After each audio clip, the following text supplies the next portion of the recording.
엘리야라는 선지자를 통해서 하나님만이 유일하신 신이시고 이 세상 창조하신 분이시고 응답하실 수 있는 그런 하나님이시다라는 내용을 이야기를 했었습니다. 오늘은 이제 바로 이어지는 이야기입니다. 그러니까 열왕기상 18장의 내용에서 이제 열왕기상 19장으로 바로 이어지는 내용이기 때문에 우리 말씀을 함께 보시면서 공부를 하시면 좋을 것 같습니다.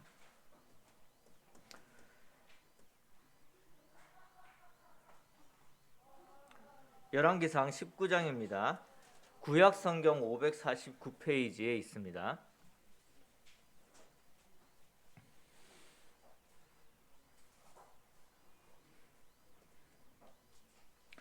이 19장에 보시면은 이 엘리야가 이제 바알의 선지자들과 대결을 해서 승리를 하잖아요. 하나님께서 엘리야에게만 응답을 하시고, 당연히 이제 바알은 실제적인 신이 아니고 인간이 만든 그냥 이야기에 불과한 것이죠.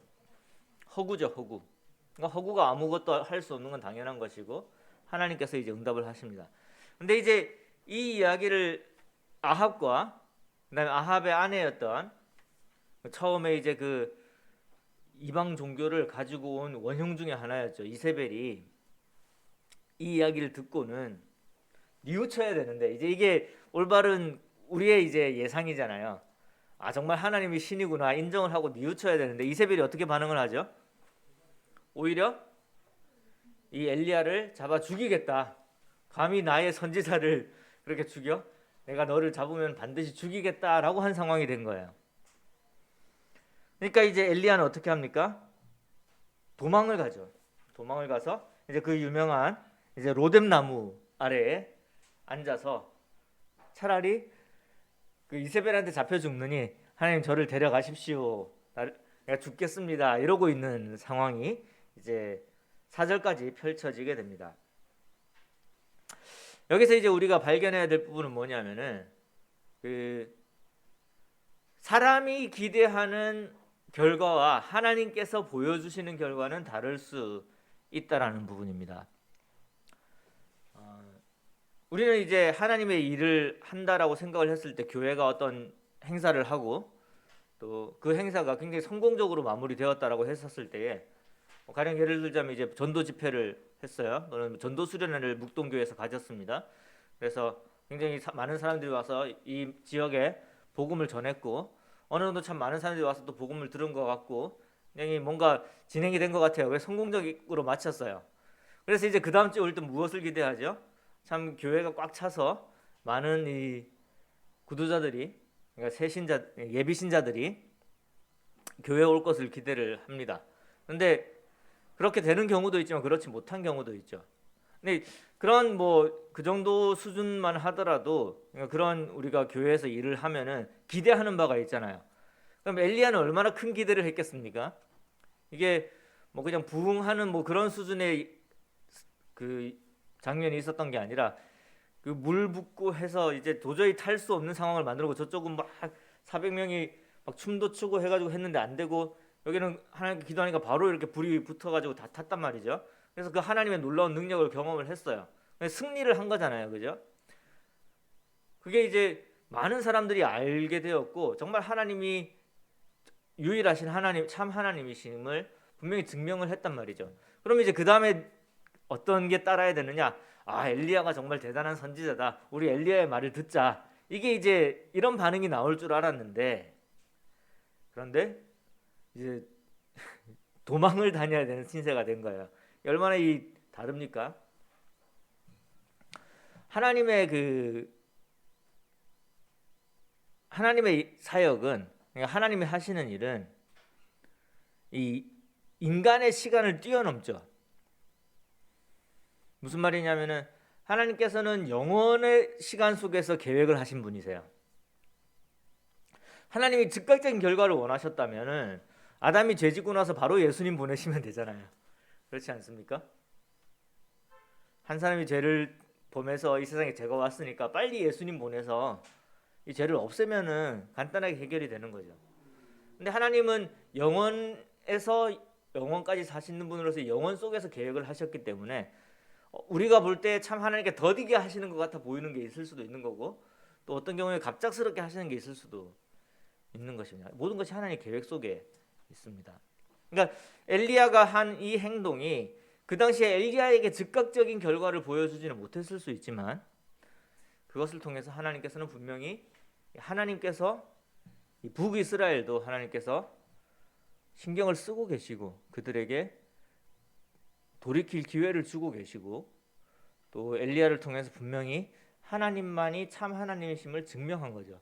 그것이 이 엘리야의 시대 때는 빛을 발하지 못했을 수도 있지만, 그 이후에 이러한 사건들을 통해서 이어지는 일들, 그리고 한 사람 한 사람의 역할들, 그러니까 엘리야를 통해서만이 아니라 다른 여러 사람들이 관여가 되어져서 이게 역사가 바뀌고 정권이 바뀌고 왕조가 바뀌고 또 선지자도 바뀌긴 하지만, 그런 식으로 달라지는, 변화가 되어지는 모습들을 하나님께서 계획을 하신 것이고, 또한 이 엘리야의 사역이 이렇게 열왕기상에 기록이 됨을 통해서 지금 우리에게까지도 이러한 교훈들을 전해주고 있기 때문에, 엘리야가 자기 자신이 자기 시대에서 자기가 일을 했던 그 순간에서 볼 때 자기의 어떤 승리의 결과가 가시적이지 않았을 수는 있겠지만, 분명한 것은 이 엘리야의 이 승리를 통해서 하나님께서는 엄청나게 많은 일들을 하셨고, 그 많은 결과들을 지금까지도 계속해서 보여주고 계신다라는 것이죠.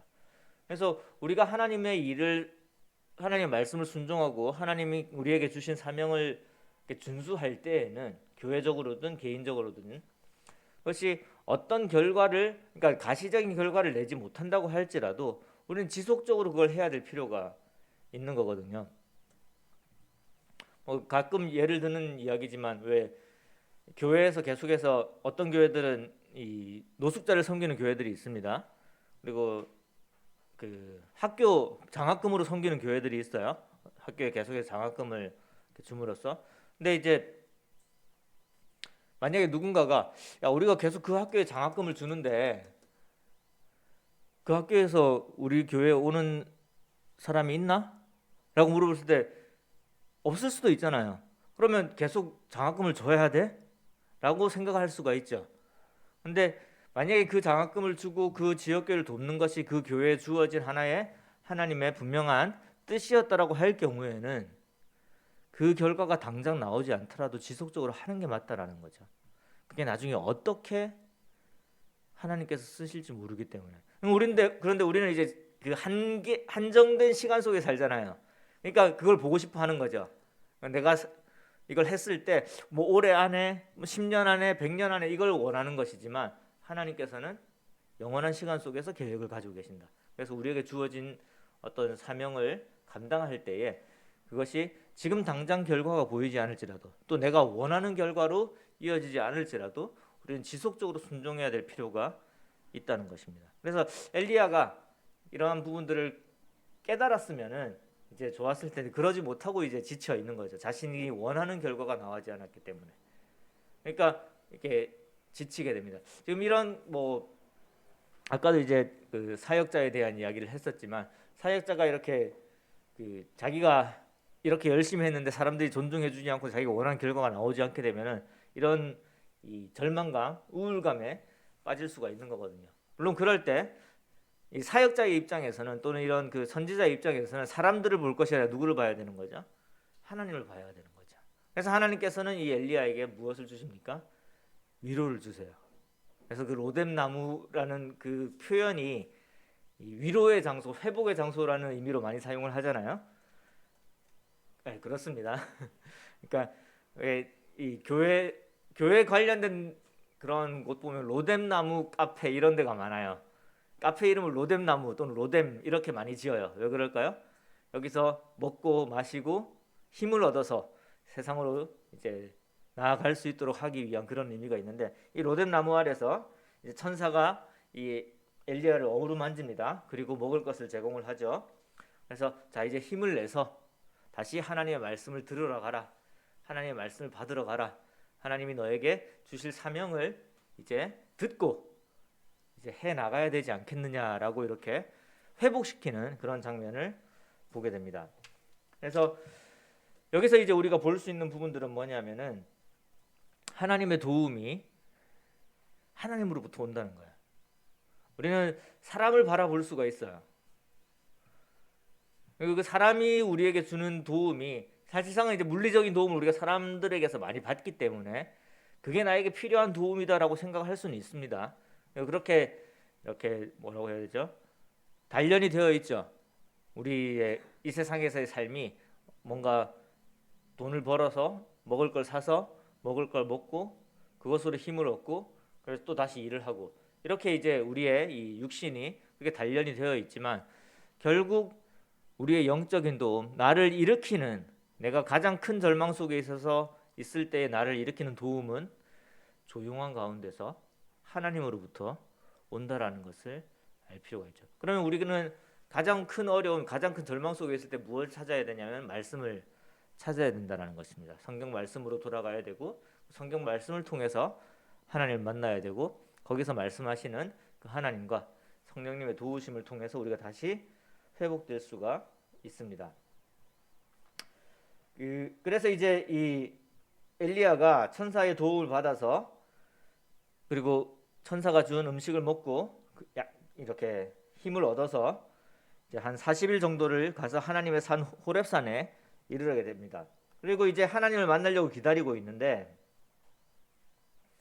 11절에 보시면은 여호와께서 이르시되 너는 나가서 여호와 앞에서 산에 서라 하시더니 여호와께서 지나가시는데 여호와 앞에 크고 강한 바람이 산을 가르고 바위를 부수나 바람 가운데 여호와께서 계시지 아니하며 바람 후에 지진이 있으나 지진 가운데에도 여호와께서 계시지 아니하며 또 지진 후에 불이 있으나 불 가운데에도 여호와께서 계시지 아니하더니 불 후에 세미한 소리가 있는지라. 아마 이 과의 제목을 하나님 세미한 소리로 말씀하시다라는 부분이 이제 이 부분인 것 같은데요. 이 교회 큰 교회들 보면은 부흥회를 해요. 부흥회를 하면 이제 막 굉장히 요란하게 하죠. 뭐 엄청나게 많은 악기들과 성가대들과 막 이렇게 기도도 하고 큰 소리로 외치기도 하고 그리고 거기에 딱 나와서 어떤 사람이 이렇게 말씀을 전하면은 뭔가 이렇게 울림이 있고 감동이 있고 이렇게 느껴집니다. 그리고 이제 그런 큰 교회에서 이제 뭐 성령의 불이여 임하소서 뭐 이런 표현들 많이 쓰거든요. 그래서 그런 곳에서 하나님이 뭔가 임하실 것 같은 그런 생각을 가지죠. 근데 이제 뭐 우리 목동교회 성도님들 잘 아시겠지만 그렇게 뭐 어떤 화려함이나 어떤 뭐 굉장한 어떤 기적이나 이적이나 이런 곳에 하나님의 말씀이 있는 것이 아니라 조용한 가운데서 나에게 속삭이듯이 말씀하시는 그 하나님에 대한 그런 경험들을 다 가지고 계실 것 같습니다. 우리가 조용한 시간에 큐티를 하면서 성경을 읽으면서 하나님의 말씀을 발견하게 되고 또 하나님의 그 미세한 음성과 또 나를 향한 나에게 하시는 그런 말씀들을 발견하게 되고 명령들을 듣게 됨을 알 수가 있습니다. 이제 그런 부분들을 보여주시는 것 같아요. 그러니까 엘리야는 어떤 걸 기대를 한 거죠? 그 바위를 쪼개는 바람이 나타나서 드디어 하나님이 오셨구나. 여호와 하나님 임하셨구나. 이걸 기대했는데 거기도 안 계셨다라는 거잖아요. 그죠? 그러고 나서 막 지진이 일어났어요. 드디어 하나님이 등장하시는구나. 거기 안 계셨다라는 거예요. 그러고 나서 불이 확 일어났어요. 왜 모세의 이야기 들어봤으니까 알 거 아니에요. 그 떨기나무가 끝까지 타지 않으면서 계속해서 불이 붙어 있는 이런 불이 나타나면 이제 하나님이 나타나실 거야. 근데 안 나타났다는 거예요. 근데 거기서 아주 조용한 목소리로 하나님께서 엘리야에게 임했다는 겁니다. 근데 이런 세밀한 목소리의 하나님, 이거는 어떤 특정한 장소에 가야 되는 것도 아니고 어떤 특정한 이벤트가 있어야 되는 것도 아니고 뭔가 큰 의식이 필요한 게 아니었어요. 그냥 하나님을 찾으면은 그 찾는 곳에서 만날 수 있는 하나님이셨다는 거죠. 이게 이제 우리에게 주는 그런 의미가 있을 것 같습니다. 우리가 물론 함께 모인 자리에서 어떤 뭐 강단에서 전해지는 말씀 이것이 나에게 큰 의미가 될 수도 있겠지만 결국 기본적으로 하나님께서는 계속해서 우리에게 말씀을 하고 계시는 거거든요. 조용한 목소리로. 우리는 그것을 만나야 되는 거죠. 좀 그런 생각을 했어요. 이렇게 일주일에 한 번 모여서 전체의 성도님들이 함께 모여서 이렇게 말씀을 듣는 것도 좋지만 교회적으로 우리 매일의 삶 속에서 이렇게 하나님의 말씀을 들을 수 있는 그런 기회들을 만들어 보는 것도 어떨까 이런 생각들이 들더라고요. 뭐 말하자면 이제 새벽기도 비슷한 건데 이제 아침에 우리 성도님들 함께 이렇게 말씀을 듣고 또는 같은 구절의 말씀을 이렇게 묵상하고 하루를 시작을 한다면은 오히려 그게 더 이 성경적으로 더 필요한 게 아닐까, 교회적으로 더 필요한 부분이 아닐까. 그러니까 우리는 강조가 이제 아무래도 일요일 쪽에 강조가 많이 되어 있잖아요. 그리고 이제 뭐 이렇게 큐티하고 그런 것들을 할 수 있으면 같이 합시다 이 정도의 느낌인데 좀 반대로 하면 어떨까 이런 생각도 했었거든요. 근데 이 엘리야를 통해서 보여주시는 부분들도 결국 우리가 하나님을 찾을 때에 하나님께서 조용조용히 말씀하시면 그걸 우리가 듣는 습관이 되어 있어야 한다라는 부분들입니다.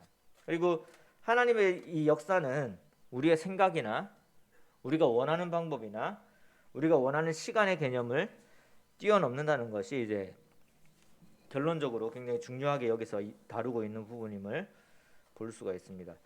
그 성경을 보게 되면은 이렇게 어떤 일을 하고 원인과 그다음에 결과가 바로바로 나오는 것도 있지만 굉장히 이제 긴 세월을 뛰어넘어서 그 결과가 나오는 것들도 사실 있거든요. 근데 그런 상황이면은 그 사람이 지금 내가 어떻게 하나님의 도구로 사용되는지 모르고 섬기는 경우도 있어요. 근데 그 상황에서 하나님이 주시는 그 믿음을 발휘함으로써 사실은 이 모든 것들이 이루어지는 거죠. 그러니까 뭐 아브라함의 믿음도 처음에 떠나라 했을 때 떠났고, 네가 아들이 있을 것이다 했을 때 아들이 있는 것을 믿었고, 또 아들을 바치라고 했을 때 그 바치게 되었는데, 그게 어떤 결과를 가질지 물론 이제 아브라함은 이제 이삭이라는 아들의 결과를 보기는 했습니다만은, 근데 하나님께서 하신 약속은 너를 통해서 모든 민족이 복을 받는 거였거든요. 근데 그것까지는 보지는 못했었잖아요, 아브라함이. 근데 그것이 언제 이루어집니까? 그렇죠. 2000년 후에 예수 그리스도를 통해서 이렇게 일이 이루어지는 거였거든요. 뭐 여러 가지 예를 들 수도 있겠지만 라합이나 룻 같은 경우에도 마찬가지라고 생각을 해요. 그러니까 뭐 단순하게 그 이스라엘 정탐꾼을 숨겨 주었을 뿐인데, 근데 결국 그 가문을 통해서 또 룻도 마찬가지죠. 그 시어머니를 따라서 그냥 순종해서 이 다시 이 유대 땅으로 왔을 뿐인데 룻을 통해서 또 예수 그리스도의 계보가 이어지는 것을 볼 수가 있습니다. 그러니까 이런 것들을 보면 굉장히 이제 긴 세월 동안 아주 작은 하나의 도구로서 사용된 그러한 그 하나님의 사람들의 예를 볼 수가 있습니다. 그래서 우리가 이 하나님의 명령을 대하는 자세가 내가 하나님께서 나의 삶을 통해서 뭐 엄청나게 뭐 어떤 물론 그런 것들 기도하는 것도 필요한 것 같아요. 뭐냐면은 묵동교회가 하나님께 사용이 되어서 뭔가 이 지역에서 엄청난 부흥을 해서 많은 사람들한테 복음을 전하고 정말 큰 역할을 하게 되는 이런 것도 우리가 분명히 추구를 해야 될 부분이기는 하지만, 그렇지 않다고 할지라도 우리가 정말 그 한 사람 한 사람한테 복음을 전하는 것, 또 우리 이 가정에서 우리의 자녀들에게 그냥 단순하게 정말 하나님을 믿는 하나님의 사랑을 이렇게 전할 수 있는 그러한 삶을 살게 만들고, 학교에서 뭐 친구들하고 사이좋게 지내게 만들고, 또 열심히 공부하게 만들고, 이런 그냥 사소한 그런 순종들이 이게 점점점 그 왜 버터플라이 효과라고 그러나요? 나비 효과라고 그러나요?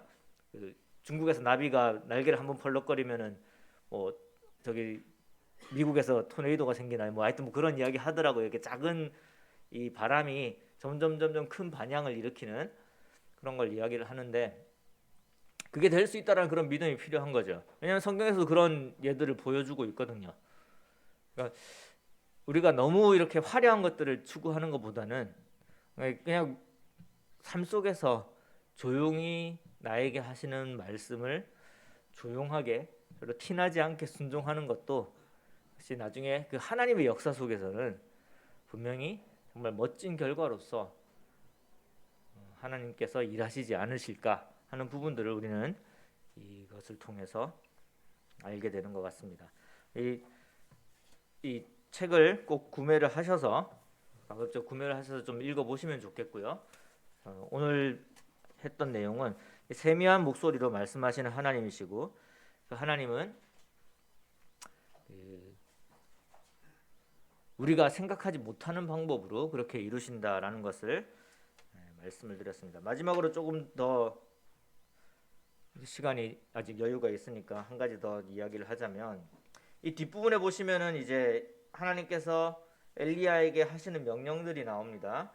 그게 이제 네가 아직까지 할 일이 남아 있으니까 이제 해라라는 이야기를 하시는데, 그 외에 이제 하나님께서 여러 네가 그 일을 할 수 있는 상황들을 만들어 놓으셨음을 이야기를 하면서 세 가지를 하셔요. 세 가지 임무를 주십니다. 이게 뭐냐면은 하사엘에게 기름을 부어 아람의 왕이 되게 하고, 이게 15절에 있고요. 16절에는 님시의 아들 예후에게 기름을 부어 이스라엘의 왕이 되게 하라. 그리고 아벨 무올라 사밧의 아들 엘리사에게 기름을 부어 너를 대신하여 선지자가 되게 해라. 이 세 가지 임무를 주십니다. 그래서 이 각각의 하사엘, 그다음에 예후, 그리고 엘리사가 이 역사에 이제 변화를 주게 될 것이다라고 하나님께서 이제 엘리야에게 말씀을 하시거든요. 이제 이게 그 어떤 결과를 가져오게 되냐면은, 사실 이거를 다 임무로 받아서 엘리야가 다 실천을 했을까요, 안 했을까요? 이 하나님의 명령을 다 준행했을까요, 안 했을까요?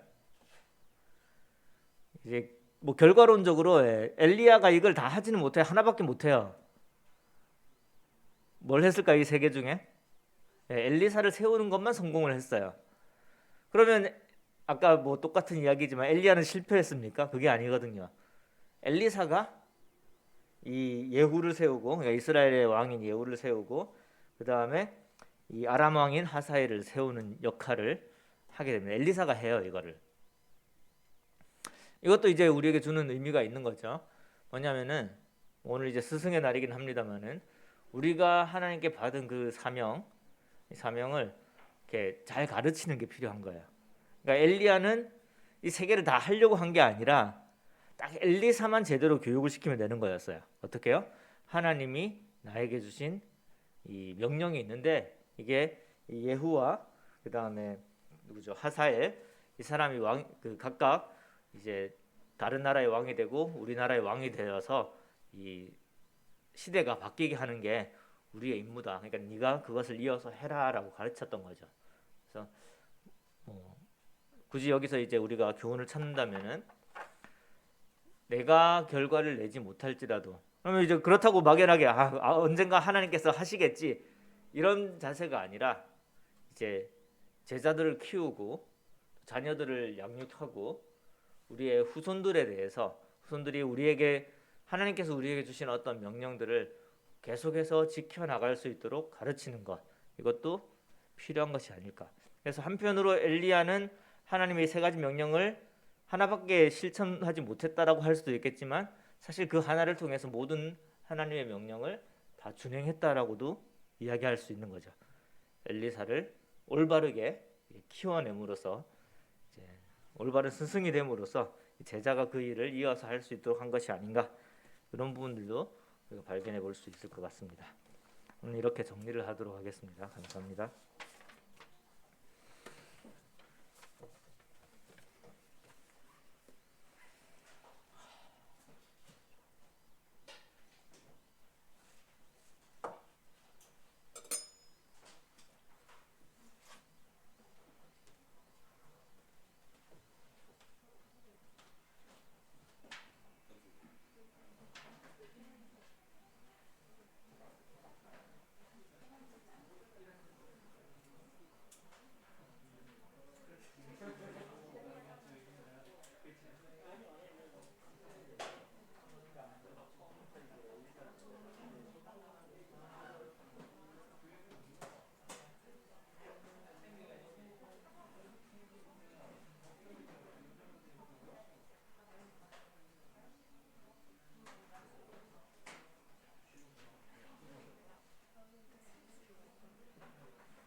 그래서 아니 오디오가 너무 어려워. 왜냐면은 그 친구가 오디오를 좀 내가